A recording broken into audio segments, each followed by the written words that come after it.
This video is proudly sponsored by Gamersgate. Download games anytime, anywhere. Visit Gamersgate.com. Okay, you found it. Now drill that safe. It's probably full of cash. Stay down! Stay where you are!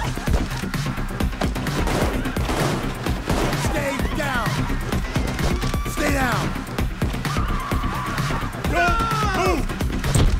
Don't move! Yes, that's pay dirt. Now bag that stuff and hang tight. Games don't need to be perfect to be addictive. They can have some serious flaws that would downright ruin lesser games. So it is with Payday 2, the jewelry store heisting, cocaine smuggling, safe cracking, assault rifle wielding, mask wearing klepto fest from Overkill Software. Time to break back. Guys, the thermal drill. Go Get down, all of you! Get down on the ground! Stick them up! Keep the crowd Down in on the control. ground, people! 2, 3. I don't have to remind you. Every hostage is an asset. Now we go the painful way. The objective of Payday 2 is criminally simple. If it's valuable and it's not nailed down, steal it and escape before the waves of no-nonsense cops overwhelm you and your 3 partners. But the game itself isn't that easy, which is wonderful. After selecting a mission from a list of available contracts over a map of Washington, D.C., players can then case out the joint, looking for guards, cameras, and plan how to handle innocent civilians. From there, masks go on, guns come out, and it's up to the players as to whether or not they want to handle each situation stealthily or very, very, very, very loudly. Working as a team, players need to pacify civilians by shouting at them with guns and prevent them from sounding alarms.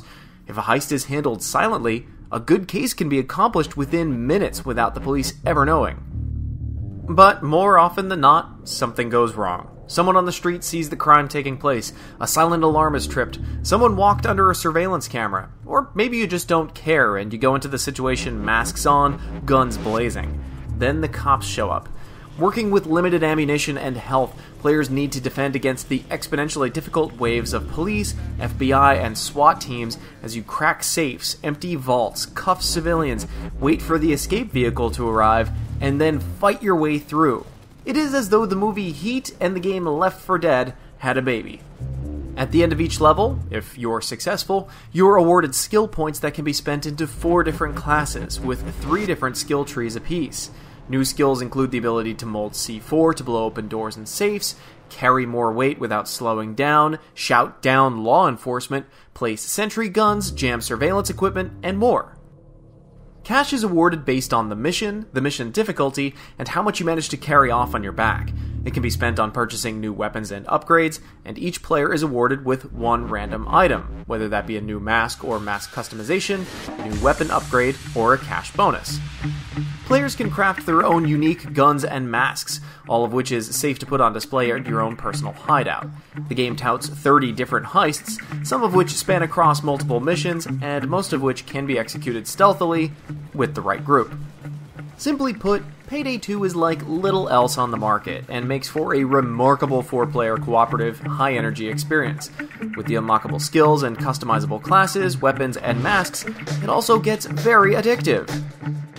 But there are some pretty massive blemishes on this gem. Graphically, the game is a bit behind the times for a first-person shooter. It's not last-gen terrible, but it's enough to make you wince from time to time. The game suffers from some serious clipping issues as well. Occasionally you'll be shot through cement walls and other stationary objects. Or the game will register a hit coming from behind you, but it's actually coming from one of your sides. It's a two-way street, however. You can take advantage of the game's issues by resurrecting teammates and transferring loot bags through thin walls. While it might add a slight level of immersion, it would be nice if you were able to simply select the mission you want, the difficulty level, and press on from there. As it is, players need for the contracts to become available on the mission select screen. Upgrades cost an insane amount of cash. The problem is made worse when you do something simple, like add a silencer onto your gun. Adding it costs money. Removing it is free, but adding it back on costs money again. More maps! More maps! We simply can't stress how many more maps Payday 2 could use. Increasing the difficulty and playing with friends sometimes isn't enough to cure the malaise caused by heisting the same bank. knocking over the same jewelry store, or running the same bags of coke over and over again. Occasionally, a few other nits arise that need picking, all of which would damn other games into oblivion. There is something so undeniably addictive and rewarding about Payday 2. The necessity to work as a team amplifies the cooperative experience, the funky music that drops the moment the police arrive to mess up your day. The reward for flawlessly knocking over a store is fantastic. Simply put, Payday 2 seems to scratch an itch that few other games can. It is a blast to play. It just needs a little work. With the amount of troubles Payday 2 has, we simply cannot give this a flat-out worth buying. But if you're in the market for a highly addictive and unique cooperative experience, Payday 2 should definitely be on your radar.